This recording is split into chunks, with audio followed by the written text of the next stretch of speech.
Hoi, ik ben chef Stef en we gaan vandaag linzenvlaai maken van mama, die is morgen jarig.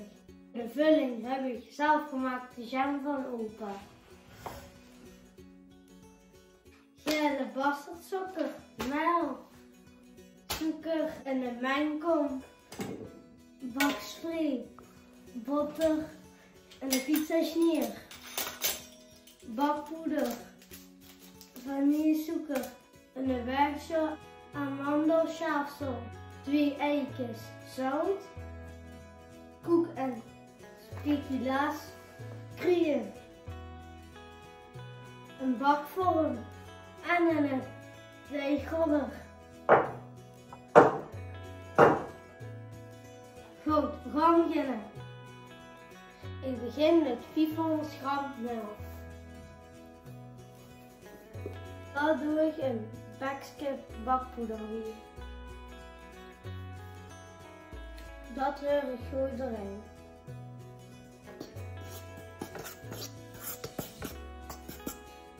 Dan doe ik een 200 gram gele bastardsuiker in.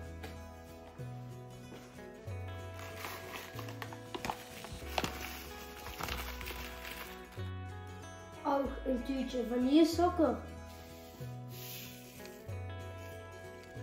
En een theelepel speculaaskrieën.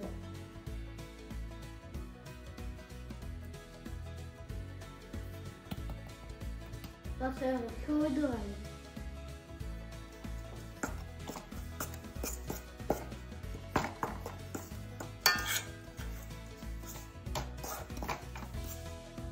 Ik heb een kuilke gemaakt in het midden. Daar doe ik een theelepeltje zout in. En 2 eitjes.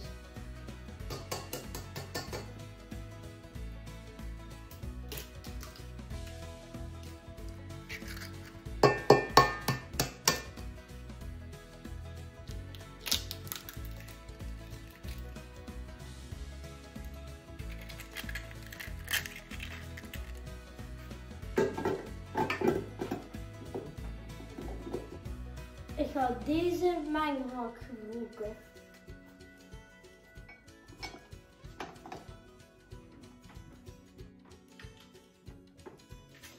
En nu moet ze op de laagste stand zetten.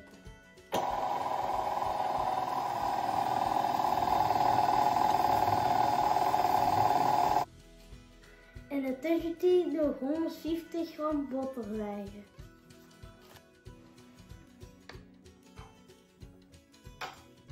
Dit doe ik 30 seconden in de magnetron, zodat het lekker zacht wordt.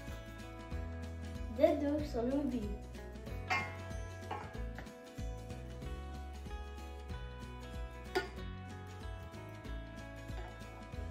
Nu ga ik hem weer aanzetten en dan gaat het goed doorheen mengen.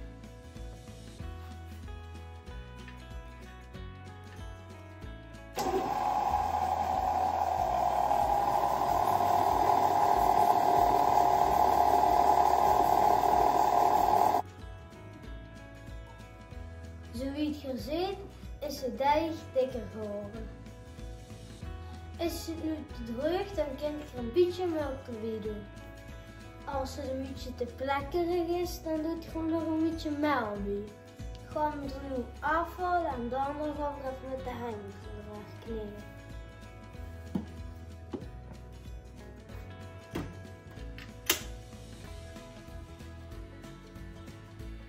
Door het te knijden moest je er een bal van maken.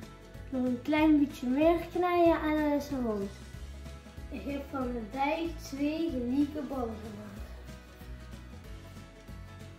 Daar doe ik nu folie verlagen, wat minimaal 2 uur in de ijskast. Minimaal hè! In de tussentijd beveiligd de vorm. Zo, we zijn nu 2 uur weer. Nu wacht de oven veel verwarmen. Op 200 graden.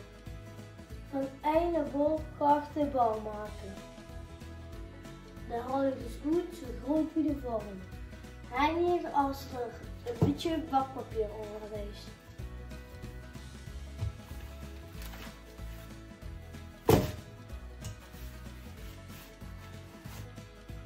Zo, ik heb hem gans uitgerold. Nu ga ik hem in de vorm doen. De deeg zit in de vorm. Nu ga ik het andere boordeeg uitrollen. Het tweede stuk heb ik ook uitgerold. Daar ga ik doorheen gesmeerd met de pizzaroller. Ik leg er daar een broodplankje in. Dan kan ik schone rechte banen snijden.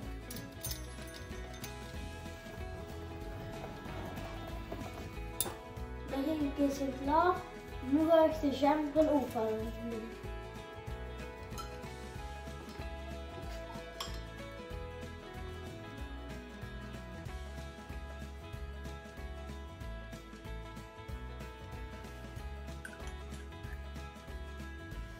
Nu ga ik de riempjes vlechten.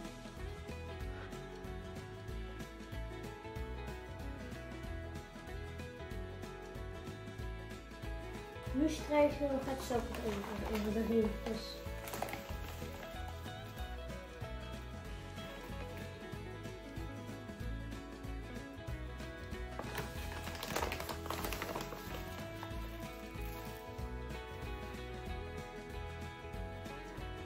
De deeg wat nog over is, daar heb ik nog wat keekjes van. En nu een kwartiertje in de oven. Op 200 graden. Na een kwartier in de oven doe ik amandelschafsel erin. En dan moet er weer een kwartier in de oven op 200 graden. Nou, wat zou ik toen zeggen? Pak hem maar. Zo, hij is klaar en nu de oven. Het ziet er goed uit.